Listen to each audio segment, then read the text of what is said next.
How is a genius made? For Fyodor Dostoevsky, one of the greatest novelists in history, the answer is buried deep in the frozen earth of Siberia. His time there wasn't just a punishment, it was a crucible, a trial by fire that would completely reshape his understanding of the human soul. And that's exactly where our story begins. Okay, so picture this. January 1850. The brutal, endless expanse of Siberia. A man is on a sled, 2 weeks into a journey from St. Petersburg. He's shivering, of course, but the real weight he feels isn't just the cold. It's the 10-pound shackles that are locked to his hands and feet. The years spent locked in a coffin. That's how Dostoevsky himself would describe the next 4 years of his life. Not as a prison sentence, but as being buried alive. So today, we're going to open that coffin and see what he found down there in the dark. All right, our story really kicks off with the journey to this living tomb, a place that would become infamous as the House of the Dead. For the next 4 years, this was going to be his only companion. A single book, a New Testament.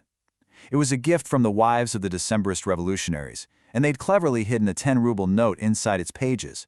But this was it, the only book he was allowed. Its words would have to be enough.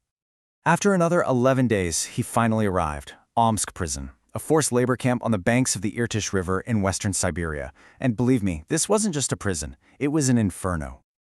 I mean, listen to Dostoevsky's own words, from a letter he wrote to his brother. You can just feel the claustrophobia, the absolute degradation. He said there wasn't even enough space to turn around, just packed in with hundreds of other men. And the physical conditions, they were a relentless assault on the senses.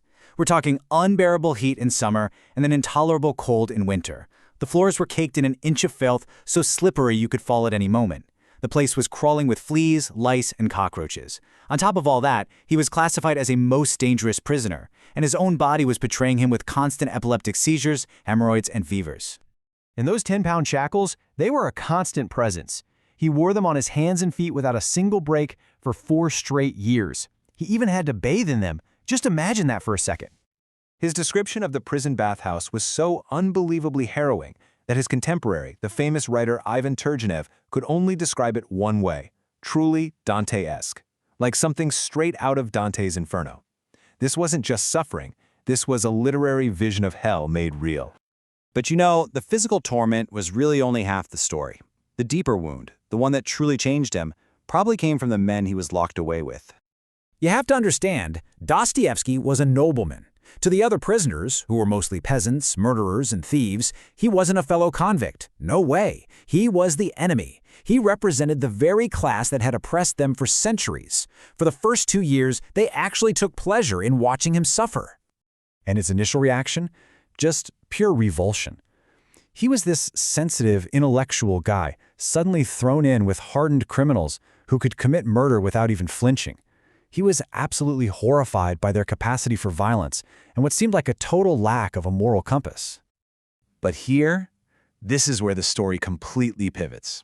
Over those 4 years, something incredible started to happen.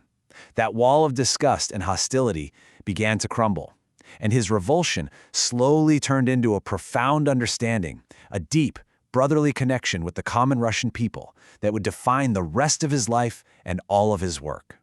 So how does that happen? Right? How does empathy actually grow in a place that's designed to crush the human spirit? Well, the answers began to form in the darkness, and they were shaped by 2 really powerful forces.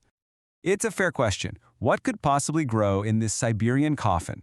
The answer seems to boil down to 2 things that profoundly shaped his inner world during this time: his illness and his faith.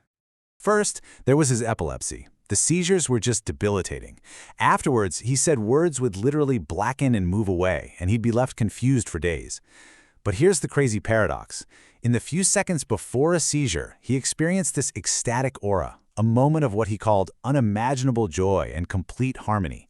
He said he would trade his entire life for just those few seconds of bliss. Second was his total intellectual and spiritual confinement. For 4 years, he couldn't hold a pen. He couldn't write a single word. And he had no other books to read.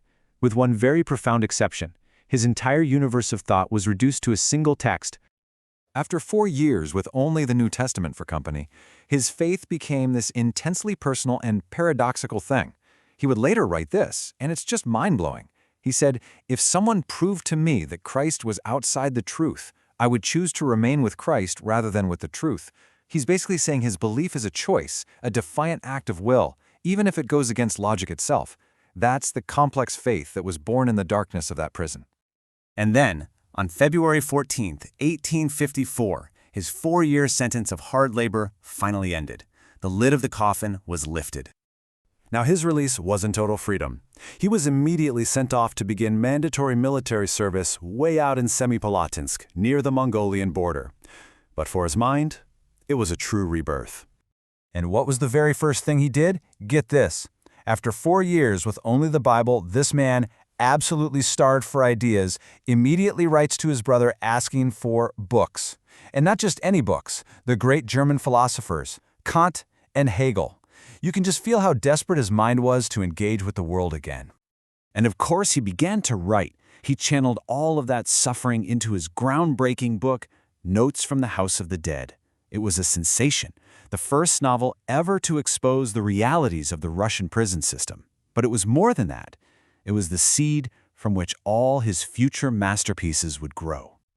The 4 years that were meant to break him, to bury him, ended up resurrecting him.